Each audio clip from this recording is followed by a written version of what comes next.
It's Thursday. Phil Lindeman with your Krystal 93 News at noon. Former Summit Middle School gym teacher Leonard Grams has been exonerated. A jury found Grams not guilty on all 8 felony counts yesterday, more than a year after he was arrested, nearly 2 years after he was accused of groping students in class.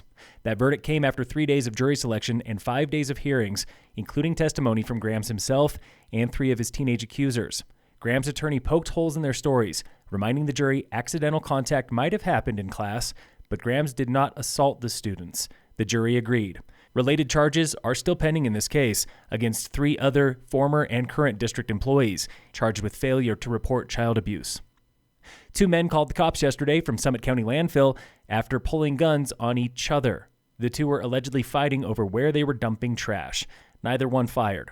Sheriff Jamie Fitzsimons on the Krystal Morning Show today. This reflects badly on responsible gun owners. You know, we have a lot of responsible gun owners and gun families here in the county. And this kind of stuff, this kind of shenanigans, it's true. It reflects badly on everybody. Earlier this month, a bout of road rage led to one shot fired near Peak 7.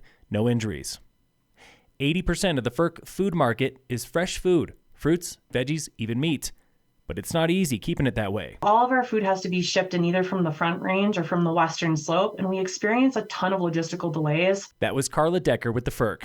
And those delays are the same ones you face on I-70. Rock slides, weather issues and semi-crashes and breakdowns and delayed deliveries and things like that. The market these days is at capacity, serving 650 people per week in the off-season. Hundreds more than before COVID. We're seeing a pretty even spread of people that are new to the community and people that have lived here for a long time that are finding out about this resource. And they're coming because we have very low or no barriers to accessing food. Despite I-70 drama and growing demand, Decker promises the FIRC Food Market will not run out of food. It is there if you need it. The slopes at Loveland are still bare this morning, with no snow making quite yet, but don't let that fool you. COO Rob Goodell. A lot of behind the scenes that people don't realize, getting all the snowcats dialed in, obviously the lifts. We actually have some improvements to some of our freshwater treatment systems that we're working on. Tune in later today for more from our exclusive interview with Goodell. Bakers Brewery in Silverthorne is closing for good this Saturday, but tonight they're going to party. Corey Forster with Bakers. We've got 3 killer local bands lined up, Power Band, Mud Season, and the Pinheads. Tonight's party gets started at 6. They still have beer on tap. Local fire danger is low today in Summit, still with no fire restrictions. In sports, the Rockies lost to the Dodgers last night 8-2. The Rockies face the Dodgers one last time today at 6:40.